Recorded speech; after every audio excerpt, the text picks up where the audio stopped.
Let's learn the 5 easy steps to printing your own greeting and note cards on Red River paper. If you're using Photoshop, Photoshop Elements, Lightroom, and select other programs, Red River Paper offers free card templates and setup instructions.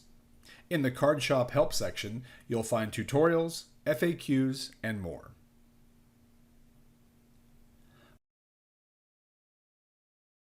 All cards are packed with the printable side facing up. This side will be the outside front and back of your card. Take a close look at the score line. It has an indented and a raised side.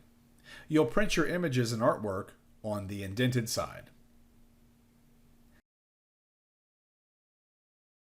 If you want to print a message on the inside of the card, now's the time. You print this side first so that your images on the outside of the card don't get scratched by the printer. Once you're done with this step, flip the card over and get ready to print again. Setting up the outside front of the card is easy. You can use templates or create your own layout with an image on the front and another image or logo on the back. Keep in mind that your printer cannot do borderless greeting card sizes. Our templates and instructions show you how much margin is needed around the edge of the card. This is the best way to fold any scored paper. Put 2 fingers on either side of the score line and on the outside of the card. Place 1 finger on the score line on the opposite side. Remember, you always fold away from the indented side of the score line.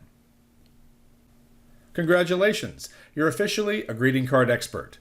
Be sure to visit Red River Paper's website for inkjet tips, tricks, and advice.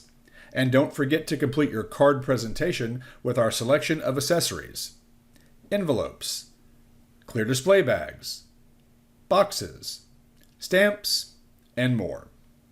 Check the links below to find what you need in a hurry.